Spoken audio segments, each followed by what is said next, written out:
Hello শিক্ষার্থীবৃন্দ, আজকে নিয়ে আসলাম একটা ব্যতিক্রম ধর্মী ক্লাস, যেটা হচ্ছে বাংলিশ।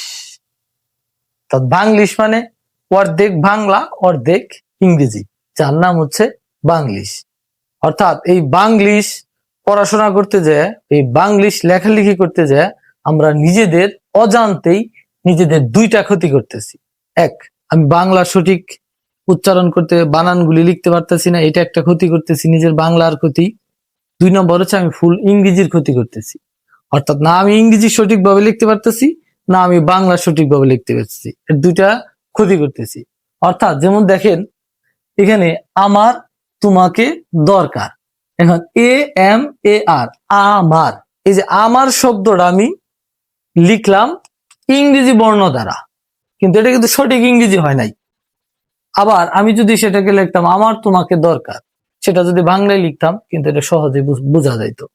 এই বাংলিশ লেখার কারণে আপনার হচ্ছে অবশ্যই নিজের অজান্তে দুইটা ক্ষতি হয়। না সম্পূর্ণ আপনি বাংলায় লিখতে পারতেছেন, না সম্পূর্ণ ইংরেজি লিখতে পারতেছেন। আর বিশেষ করে বাংলায় না লিখতে একটা সমস্যা হয়, অনেক সময় অনেক যুক্ত বর্ণ থাকে, অনেক বড় বড় উচ্চারণ থাকে, যেগুলো বাংলা বানানের মধ্যে খুব জটিল। বাংলা বানানগুলি কি হয়, ভুল হয়। বিভিন্ন ফর্ম পূরণ বা ফেসবুকে পোস্ট করতে গেলে, বিভিন্ন জায়গায় গেলে ওই না লেখার অভ্যাসের কারণে দেখা যেতেছে আপনার হচ্ছে বাংলা বানান ভুল হচ্ছে, এতে জনসম্মুখে আপনি অপমানিত হচ্ছেন, লজ্জা পাচ্ছেন।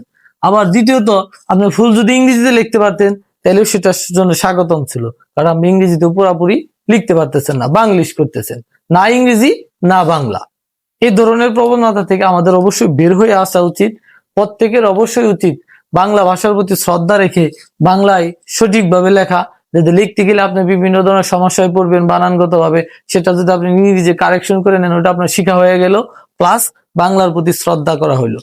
এবং দ্বিতীয়ত, যদি আপনি ইংরেজিতে লিখতে চান তাহলে ফুল ইংরেজিতে লেখেন, যাতে ইংরেজি ভাষার প্রতি একটু শ্রদ্ধা থাকে, ইংরেজি ভাষাটা সঠিক হইলো, ইংরেজিটা শিখা হয়ে গেল, পাশাপাশি আপনার ইংরেজির প্রতি একটা শ্রদ্ধা তৈরি হইলো।